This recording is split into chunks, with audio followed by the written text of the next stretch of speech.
శ్రీమాత్రే నమ. జయ గురు దత్తాత్రేయ నమ. ఈ వీడియోలో మనం జూన్ 1వ తారీఖు నుంచి 15వ తారీఖు మధ్యలో జరగబోయే పక్ష ఫలితాలు కర్కాటక రాశి వారికి ఏ విధంగా ఉండబోతున్నాయి అన్న విషయాన్ని మనం ఈ వీడియోలో పరిశీలిద్దాం. మరి కర్కాటక రాశి వారికి ఈ పక్ష ప్రారంభంలోనే ఒక అద్భుతమైనటువంటి రుచిక మహాపురుష యోగం అనే పంచమహాపురుష యోగంతో ఈ వారం ప్రారంభమైంది. అసలే కర్కాటక రాశి వారికి కుజుడు యోగకారకుడు, పైపెచ్చు అత్యంత బలవంతుడై స్వక్షేత్ర స్థితి వలన జాతకుడికి విశేషమైన ధైర్యం, విజయ అవకాశాలు చాలా విపరీతంగా రావడం జరుగుతుంటుంది. అలాగే జాతకుడికి భూములు, స్థిరాస్తులు సంబంధించిన వ్యవహారాల మీద ఉన్నటువంటి సమస్యలు ఏవైనా ఉంటే అవి ఈ సమయంలో అవి సాల్వ్ అయ్యే అవకాశం ఉన్నది.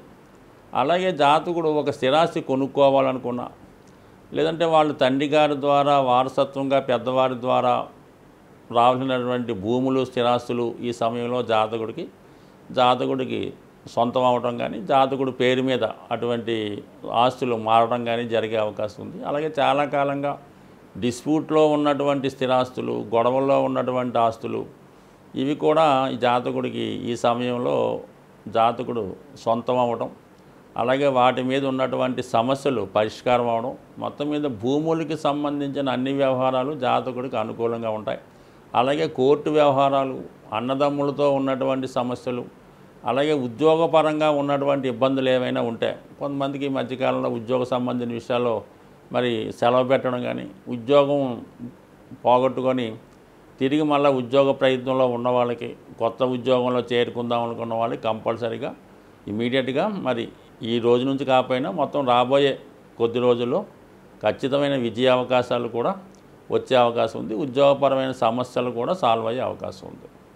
సో ఒక యాజిటీగా మరి ఒక జాతకంలో ఈ వారం బాగుంది, లేదంటే ఈ సంవత్సరం బాగుంది అనుకుంటే మనకి 11వ స్థానంలో ఉన్న గ్రహాలను బట్టి జాతకుడికి ఈ పనులు అవుతాయా అన్నది మనకి తెలుస్తూ ఉంటుంది.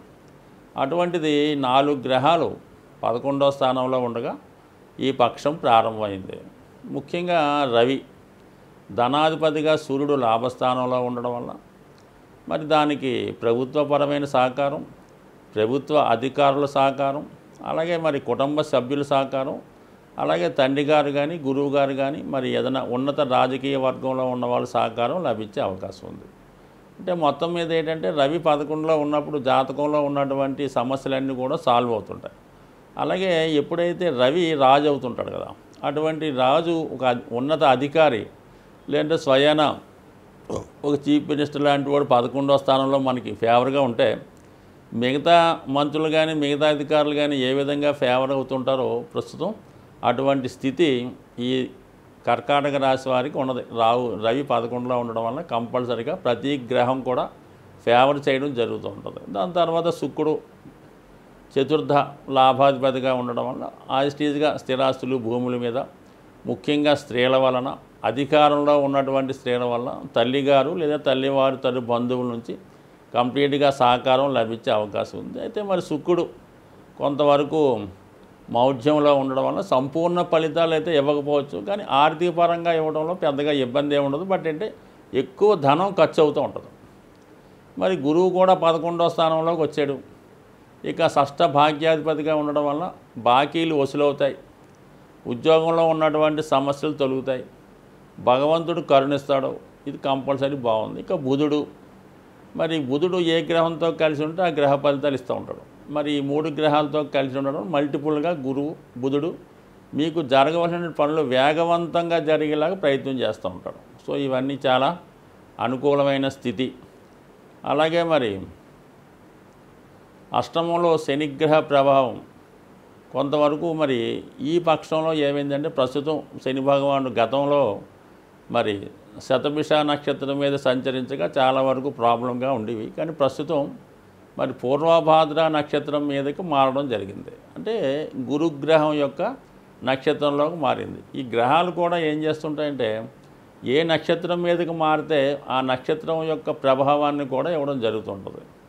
మరి గురువు ఇప్పుడు 11వ స్థానంలో ఉండడం వల్ల కంపల్సరీగా మీకు శని కూడా ఎంత కొంత ఇబ్బంది పెట్టినా చివరికి మీకు దానికి మంచి ఫలితం ఇవ్వడం జరుగుతుంటుంది. అష్టమంలో ఉన్న శని వృత్తికారకుడుగా వృత్తిపరంగా అనుకోని ఆకస్మిక మార్పులు కానీ కొన్ని ఇబ్బందులు కానీ పెట్టినప్పుడు కూడా అవి అనూహ్యంగా మీకు ఫేవర్గా మారి చివరికి మీకే లాభం కలిగే అవకాశం ఉంటుంది.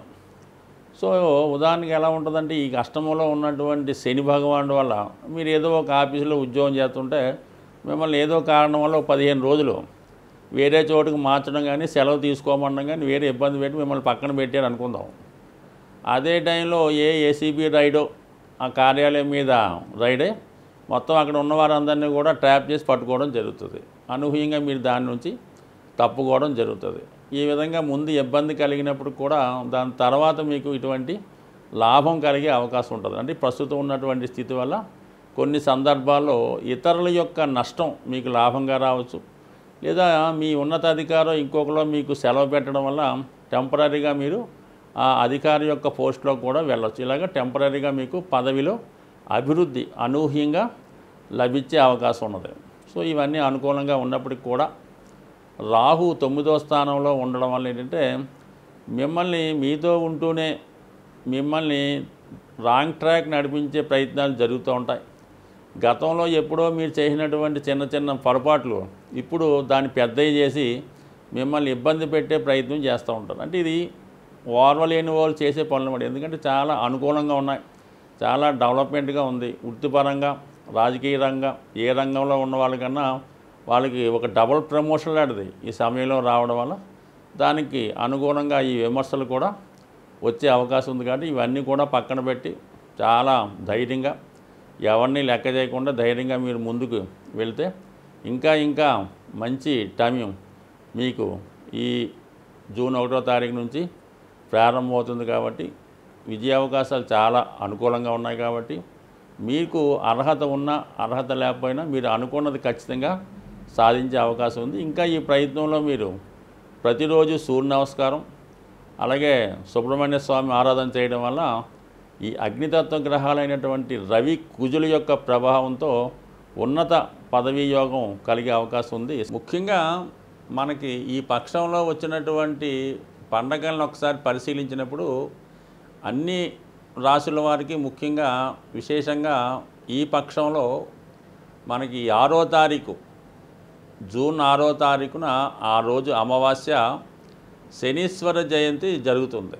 సో ఆ కారణం వల్ల గ్రహ అనుగ్రహం కావాలనుకునే వాళ్ళు, జీవితంలో వృద్ధి చెందదాం అనుకున్న వాళ్ళు, ముఖ్యంగా ఏ రాశితో సంబంధం లేకుండా అన్ని రాశుల వారు కూడా ఆ రోజు విధి విధానంగా మరి వీలైనంత వరకు సూర్యోదయం లోపులే మనకి ఏదైనా దేవాలయాన్ని దర్శించి, ముఖ్యంగా శివాలయాన్ని దర్శించడం, అక్కడ ఉన్నటువంటి నవగ్రహాల్లో శని భగవానుణ్ణి విధి విధానంగా అభిషేకం చేసి దాని తర్వాత శివుణ్ణి కూడా దర్శించడం వల్ల, అలాగే వీలైతే ఆ రోజు నూనెతో చేసినటువంటి పదార్థాలు ఏది కూడా తినకూడదు అన్నమాట. అంటే అలాగే నెయ్యితో చేసినవి కూడా తినకూడదు. సాధ్యమైనంత వరకు ఫ్రూట్స్ తినడం, ఆయిల్ ఉపయోగించకుండా తయారు చేయనటువంటి వస్తువుల్ని తినడం వల్ల మరి ఆ ఒక్కరోజు మీరు వీలైతే నిడారంభరంగా చాలా సింపుల్గా జీవించడం, ఆ ఒక్కరోజు రాత్రి భూసైనం అంటే కింద చాప మీద పడుకోవడం వల్ల మీరు ఈ శనీశ్వర జయంతి రోజు అంటే జూన్ 6వ తారీఖు అమావాస్య రోజు ఎంత నియమంగా ఉంటే దాని ప్రభావం మీకు ఈ సంవత్సరం అంతా కూడా మీ మీద ఉంటుంది. ఆ కారణం వల్ల ఈ శని దోషాల వల్ల అయితే మీకు ఖచ్చితంగా మంచి ఫలితాలు రావడం జరుగుతుంది. ఖచ్చితంగా జీవితంలో ఒకటి అభివృద్ధి చెందాలంటే శని అనుగ్రహం ఖచ్చితంగా ఉండాలి. శని అనుగ్రహం లేనిదే జాతకుడు ఏది కూడా చేయలేడు. వివాహం కానీ, ఉద్యోగం కానీ, సంపాదన కానీ ఏది ఉండాలన్నా ఖచ్చితంగా శని యొక్క అనుగ్రహం తప్పనిసరి. శని యొక్క అనుగ్రహం కోసం అందరూ కూడా మరి ఈ జూన్ 6వ తారీఖున వచ్చినటువంటి శని జయంతిని విధి విధానంగా చేయడం అన్నది చాలా ఖచ్చితమైనటువంటి నియమం. తప్పనిసరి కూడా ఎవరైతే శాస్త్రాన్ని నమ్ముతారో, ఎవరైతే నవగ్రహాలను నమ్ముతారో వారు ఖచ్చితంగా చేయండి. అలాగే మరి అంతకు ముందు రోజు వచ్చే 5వ తారీఖు మాస శివరాత్రి రోజు కూడా విధి విధానంగా మరి వీళ్ళని బట్టి ఆ రోజు శివుడికి అభిషేకం చేసుకోవడం వల్ల కూడా శని యొక్క దోషాల నుంచి బయటపడే అవకాశం ఉంది.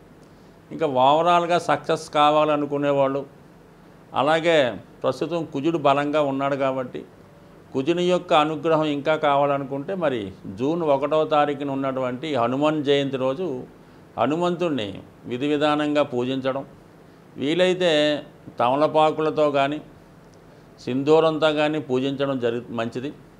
ఆ రోజు మరి ఉపవాసం ఉండడం కానీ, విధి విధానంగా నియమంగా ఉండడం కానీ, హనుమంతుని ఉత్సవాల్లో పాల్గొనడం వల్ల సక్సెస్ అన్నది చాలా సులువుగా సంపాదించవచ్చు. ఈ సమయంలో హనుమంతుడు ఇచ్చినటువంటి వేగంగా ఎవరు కూడా ఫలితాన్ని ఇవ్వలేరు. మరి అదృష్టవశాత్తు మరి కుజుడు ఈ 1వ తారీఖునే మేషరాశిలోకి వచ్చి అద్భుతమైనటువంటి స్వక్షేత్రంలోకి రావడం, అదే రోజు హనుమత్ జయంతి రావడం, నిజంగా కుజుని యొక్క అనుగ్రహం కావలసిన వారు స్వామి యొక్క సేవ చేయడం వల్ల కంపల్సరీగా వృత్తిలో విజయం పొందే అవకాశం ఉంటుంది. స్వస్తి.